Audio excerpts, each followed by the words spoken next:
Welcome back to Afterthoughts. Ryan Lombardi alongside Ryan Adio. Now Gavin Watson here, my Inside the Inning guys, join the show because we're going to talk about some MLB news. Torpedo bats have been a big thing. Right now we're going to send it over to our Torpedo bat lead analyst, Noah Randall. He's going to explain a bit more on Torpedo bats. Noah, take it away.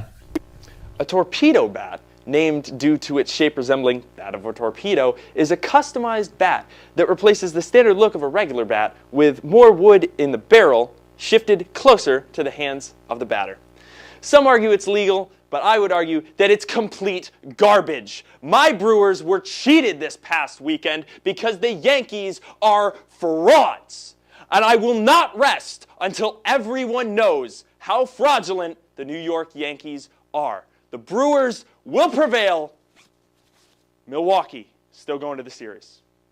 And anyway, that's what a torpedo bat is.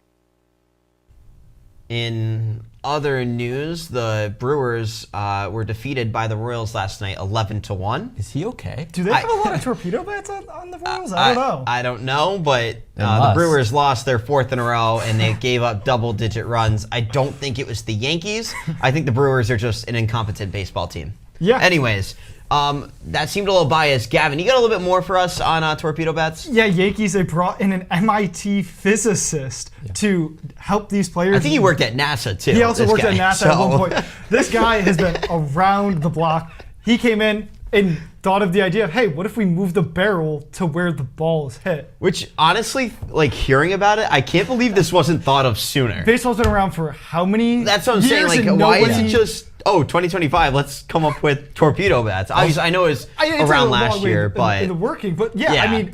I'm shocked that it's been 100 years of baseball and there's been... No one thought about this. No one's thought, hey, let's change the design? I don't know. This guy worked at MIT and NASA, and somehow he works for the Yankees? Are we sure this isn't collusion? Hey, I mean, it sounds a little fishy. It's the new era of baseball. Nerds in baseball. It's the era of it. I mean, yeah. I don't know. Torpedo bats? Like, you guys are both Yankees fans. You tell me what you think. I mean, I love it. When I saw Anthony Volpe on opening day in his first at-bat hit a jam shot home run to right field, I was like, that's weird. That's fishy. And then the next day, it's like, oh yeah, like Anthony Volpe's barrel is actually lower than the normal barrel, and I was like, that makes sense now.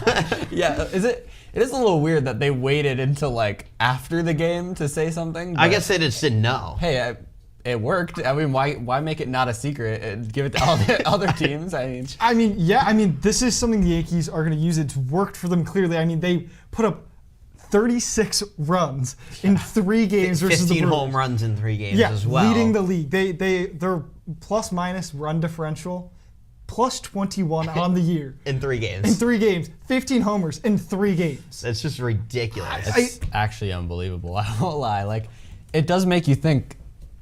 I mean, is it a little fishy? I mean, so for me, here's the way I think about it. The Yankees, they went to the MLB and said, hey, we have this bat, we want to use it.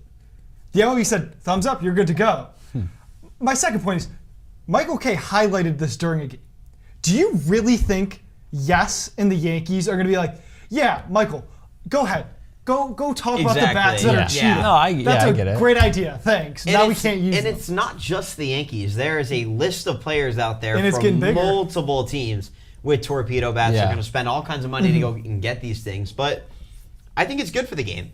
Yeah. People like runs. Home runs create runs. Yep. And I think it's good for the game. When you think back to like the 80s when baseball was kind of dying, and then there was the home run race between McGwire and Sosa. Obviously, both were using performance-enhancing drugs, and save baseball. It saved baseball. Still save baseball for the steroid era is save baseball. So I'm not saying baseball is dying right now, but people like home runs. 2019, I think MLB saw, or 2018, one of those years, MLB saw a record-breaking number of home runs.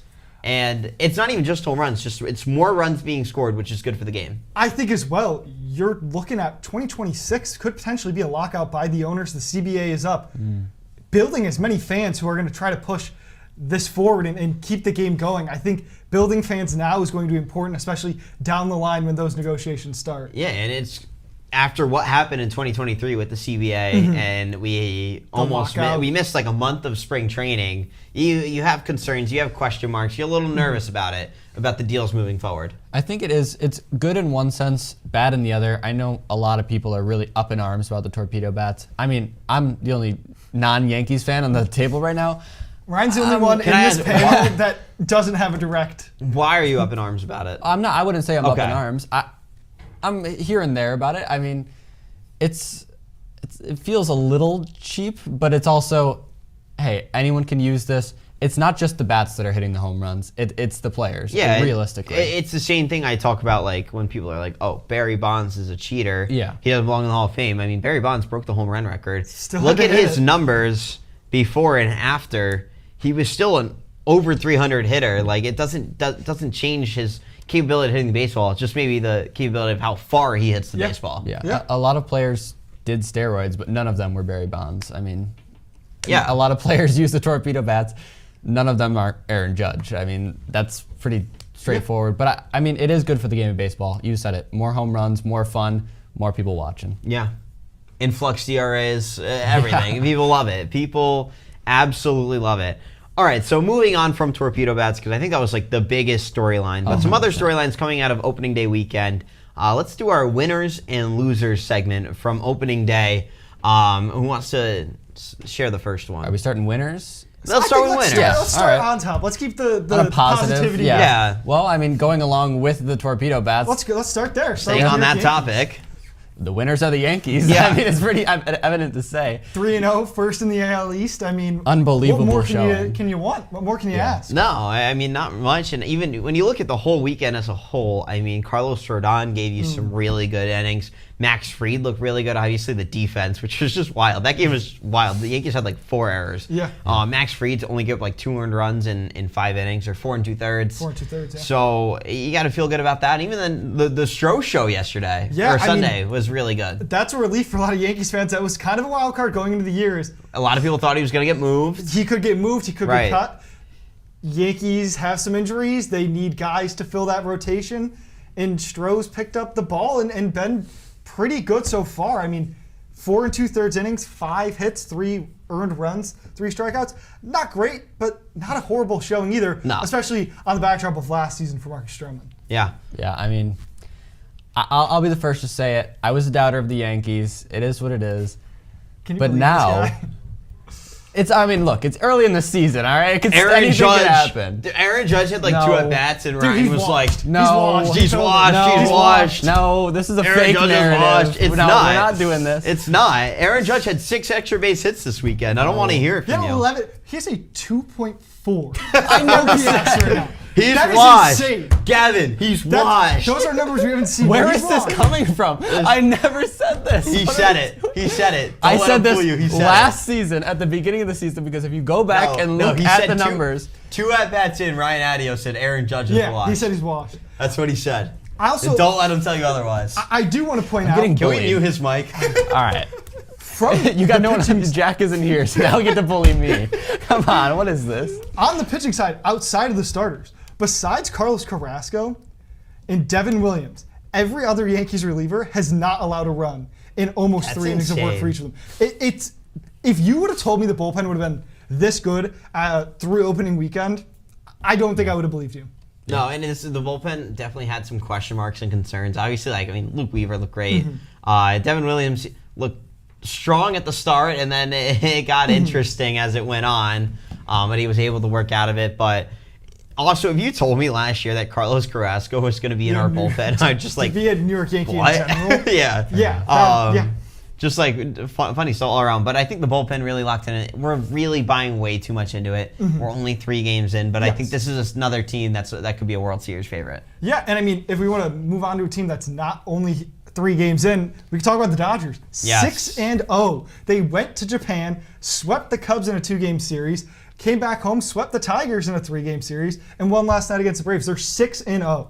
Yeah. I mean, they're second in the most home runs hit so far this year, only behind the New York Yankees. And it's not been one guy either. Yeah. It's been the whole staff. It's been the whole team has really stepped up. I would say who could have predicted this, but I think everyone could have predicted that when the Dodgers we did really our good. opening day starting pitchers draft, if we did that, if we just did all starters, I think all 5 of the starting rotation for the Dodgers. Yeah. Maybe not one, which I think the one loser for the Dodgers. Yeah. That's true. But it's probably way too early. But just this weekend, Roki Sasaki, just bad showing. Yeah, I mean, 4 2/3 innings. The big problem for him so far has been commanding the ball. I mean, he's had numerous walks in both of his 2 starts now. But again, it's his first year coming over from Japan. The ball is different. The mound is different. The hitters are different. Give it time. Yeah, definitely. Something his agent or manager was worried about was his emotional, how he was going to handle his emotions in a big market. Of course, he chooses arguably the biggest market outside of the Yankees, and there was a visual of him crying. Still. Yeah. But yeah, I mean, he went out there. Heartbreaking, I won't lie. Yeah. But Yeah. 2 outings that didn't necessarily go well for him. But I also saw a clip of Miguel Rojas, the Dodgers second baseman, hyping him up on the mound and saying, we got you, relax, put it over the plate, let him hit it. You got a great defense. So Right. I'm not too worried. Another thing I do want to point out is the Dodgers have only had Mookie Betts and Freddie Freeman for 3 of their 6 games.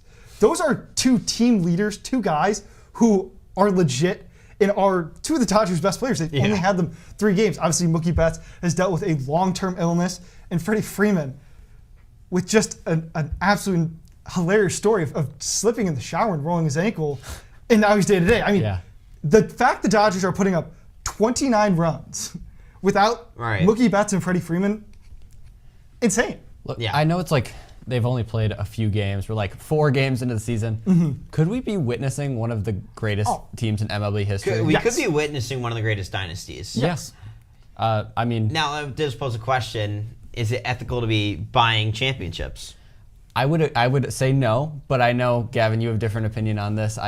I don't think that you should be able to buy players for 20 years and put off the money and the game has the rules the way they're set. Yeah, right. And currently the Dodgers are just doing taking it better. advantage of it. They're doing it better, and I would agree with that. But also just with the way it is, I mean, you look at the Yankees; they're not really buying their championships. Yeah. Most of the Yankees lineup is homegrown kids and young kids that they have faith in. I'd argue, though, still that the Dodgers are not just simply buying their team. They still do have a lot of homegrown That's true. talent. Yeah. Yes. I mean, Miggy Rowe came back. He was a guy who was with them from the beginning. Muncy is somebody they developed through minor leagues. Chris Taylor. Clayton Kershaw, he's on the IL. Dustin May, he's starting tonight. He's been there his whole career. There's numbers of guys who are Dodgers who are still in the lineup, and they've developed up to this point. So I don't think the narrative of, they're buying their team is necessarily completely true. But they did buy Shohei Ohtani. They did buy Freddie Freeman. They had Mookie Betts, and they signed him to a long-term deal. All their starting pitchers, Yamamoto. How did they get Mookie Betts? They traded for him. With what? Homegrown talent? Yes. Fair. But then as soon as he became a Dodger, they signed him to a multi-million-dollar contract. And the Red Sox walked away from the table. What do you want the Dodgers to do? They made a move and got their guy. I know. I'm just saying it's more bought talent. I can't blame them. What they're doing is brilliant. No, obviously, it's not. It's just and it's fine. It's just they have more money and it sucks. Yeah. I think it's a narrative that's a little overplayed in my opinion. Okay. But I think we should just move on from LA. Let's move over. Let's move over to the losers. Or I was gonna say a true team that is homegrown for the most part in the Orioles. We're doing all the winners. I want to talk about real quick Tyler O'Neill, his 6th straight opening day with a home run on opening day. I mean, that's impressive as it comes. It's pretty cool. Does he hit? Is he a home run guy? He's a good hitter, but he hits maybe 20 to 30 a year though. He's not hitting 40 plus home runs. He's just insanely good on opening day. Apparently, I don't know. I mean, the Orioles themselves, I thought played really well opening week. I mean, Again, they're in the winners category for a reason. It's not just Tyler O'Neill, but 7 hitters hit above 250 this weekend. I mean, you're gonna win some ball games when that happens. Right. All right. Let's move on to the losers section. Starting with the 0-5 Atlanta Braves. Man, really, things have really taken a turn. When you remember back to last year and how their season ended, they lose to the Mets, in like that play-in. It was like weird. Yeah. Someone's got to win. They both needed one win. Yeah. One One win, win, and both got they- it. Yeah. So they lose one of the Mets there. Then they get swept in against San Diego. Yeah, which San Diego was great in the playoffs. San Diego's- don't San get me Diego, wrong. great Probably team. the best team. And then they going in. start this year in San Diego. They lose 4 to them. And now they're on their West Coast trip early on, and they're playing the Dodgers. They lose to the Dodgers last night. They are 0-5 to start the season. It was just announced yesterday that Jurickson Profar has been suspended 80 games for PEDs. And really, he was one of their better hitters. 200 batting average, but still one of their better hitters. I think he was top 2 or 3 on the team in batting average. And, this has a lot more effect than just right now, in this moment, they're missing for 80 games. Right. He's now ineligible for the playoffs. If the Braves make a playoff push, he will not be there for that push. He will be out until at least the All-Star break here now. So it's insult added on to the injuries that they already have, and with Acuna working his way back and Verdugo still not up to par yet to play in the big Strider as leagues. well. It's just one of those things where when one thing's going wrong, And everything. this was a Braves team we just saw plagued with injuries last year, Yeah. and it's just not getting any easier for them. No. I mean, I know it's only 5 games in, but I would love to talk about how the Braves are not doing well, especially as a Mets fan. I'll say that first and foremost. Terrible free agency. I think we can agree with we that. had that was Yeah. an inside the innings topic. Yeah, a lot of the 100%. weeks. Yeah. They didn't really do a whole lot. They didn't do a whole lot of anything. No, I they mean, didn't bring anybody big in. They're kind of And the trusting. guy they did bring in is now on the 80-game suspension list. exactly. Their one big free agent And is then gone. their other Wiped away. guy they brought in, nobody wanted, and Yeah. they just needed an outfielder, so they got Verdugo. Yeah. Yeah, seriously, I like Brian De La Cruz. That's Yeah, I mean, that there was the no free other agent notable move. free agents for the Braves in my opinion. So when you get rid of a lot of your talent, you don't really bring anybody in. And I honestly, when opening day was starting, there were a lot of people that were like, Braves are one of the best teams in the league. I saw some people ranking them second in the league. Yeah, like World Series number, like predictions, which is unbelievable. And I was saying, this is probably the most Slow overhyped it down, team. yeah. Yeah. And now we're really seeing it play out. I mean, it's early. Don't get me wrong. They could still make a great comeback, but I love to see it so far. Let's move I'll on to tell a you team what. that nobody has any kind of hype in. Fair enough. Not even their own grounds crew The has hype in them. loser team. The loser The- team of loser teams, and that's the Chicago White Sox. It's bad. Yeah, it's the greatest really of all bad. time in I don't the even want to talk about them too much, but I don't know if anybody saw. There was my a picture floating around. Yeah, there it is on the thank screen. you. The White Sox struggled to get their tarp on the field and had to use little tarps to then cover their field. You are a professional baseball team. Not even minor league baseball teams are doing that. No, I mean, I've seen minor league baseball teams do a lot better. Yeah. I've interned with a minor league baseball team. I have been responsible for putting the tarp on the field. It is not that hard to get the tarp on the field. That's almost disrespectful to look yeah. at. I won't lie to Ship you. me out there. I can help them out. Like, pay me whatever you want. I'll help you out. We don't even need to talk about them. They're the worst team. We knew they were going to be the worst team. Moving on, our last point. I'm sorry, Noah Randall, our big loser. We're gonna have to hit him. Nestor Are we Cortez. sorry? I don't really know. Because I'm a Yankee fan. I feel bad. But, dude, has it ever happened before where it was No. 3 pitches, I'm 3 pretty home sure runs? it was one of the worst, if not the worst, pitching performance in He MLB history. walked like 7 guys, gave up like 4 or 5 home runs. And It it's was bad. Even funnier that it's against his previous team. And Yes. Of note, his last 3 appearances in games that actually matter, so playoffs and regular season, it was this game, 3 pitches, 3 homers. He had a relief appearance in Game 3 of the World Series, pitched fine, great, cool. Prior start before that, he came in, threw 2 pitches, gave up the walk-off homer to Freddie Freeman, game over. Walk-off grand slam. Walk-off grand slam. So 5 pitches, 4 home runs, besides that middle Game 3. Do you know Nightmare. his ERA? I think it's got to be like 99. It's a 36. 36.0. That is unbelievable. If you were trying to get that number, I don't think you could. Honestly, that's unbelievable. I won't lie. Like, No, I feel bad for the guy. It Five stinks. homers. It sucks. It really does. All right, more to come here on Afterthoughts. We'll get Austin and James, our above the rim guys, on here. We'll talk about some NBA news. That the draft is coming up, and the Cooper Flag Sweepstakes. The Cooper Flag sweepstakes is coming up soon. So stay with us here on Afterthoughts.